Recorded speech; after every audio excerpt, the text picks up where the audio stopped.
center stage. Stand with your feet together. About a foot apart is good. That's very 6 inches. Awesome. Look straight, look down the aisle, or look at the people that are in the room. Hold the microphone up. You want to put your elbow like right next to your chest so that the microphone, hold the microphone up, and that's about where you want it to hold it. And so when you move like this, the microphone doesn't move. It's already locked into place.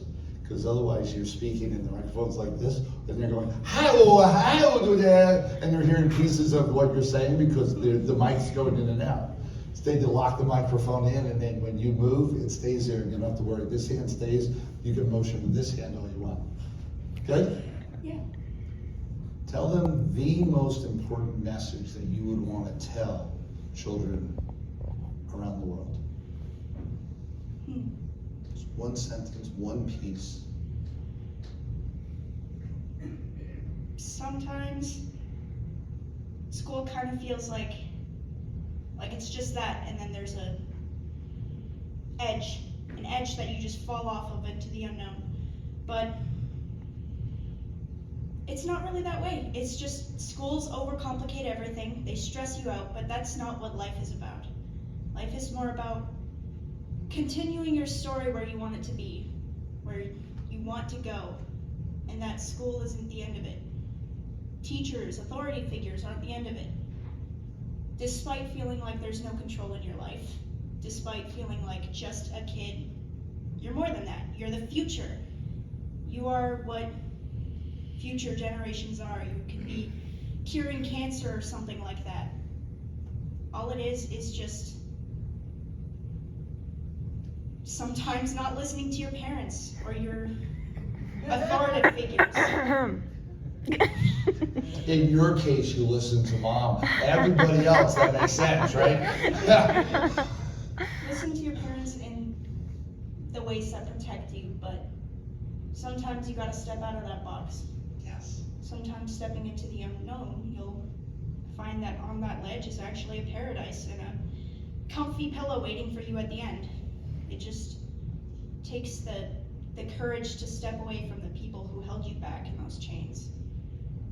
Your story doesn't necessarily end, though it may feel like it. It just starts with you and what you have in here and in here. Yes. Yeah. Who here thinks that was awesome?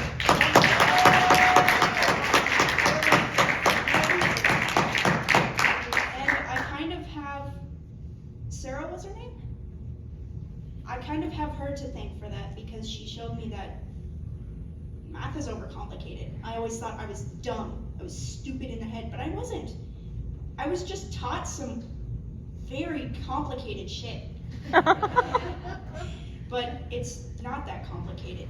It's easy if taught the right way, but it was just taught a little different. Hear, hear. Yeah. Who knows we all learn differently? Yes? Yes. And in understanding that, all we need to do is find the process where we receive the best, and then we'll be able to activate all the best within us. It's like how I learn through experiences. Some people learn with writing down. You learn with visual. Yes. By drawing stuff. There's so many different ways to learn, and we're all just, we feel like we have to stay rooted onto one thing. You have to sit down and listen to someone and write down the notes. You have to do it all within a limited amount of time, but learning doesn't stop there. It's not just sitting and listening. It's speaking, it's doing, learning isn't as hard as people make it seem. Hear, hear. People always think they have to study until 4 o'clock in the morning, but really it's just getting out there and learning it yourself, figuring out what stuff in school applies into real life, and if it doesn't apply into real life, it doesn't matter. There you go. And that's just the truth, that people sometimes don't want to hear or just don't want to know. Good thing she's incredible. Yeah. Yes.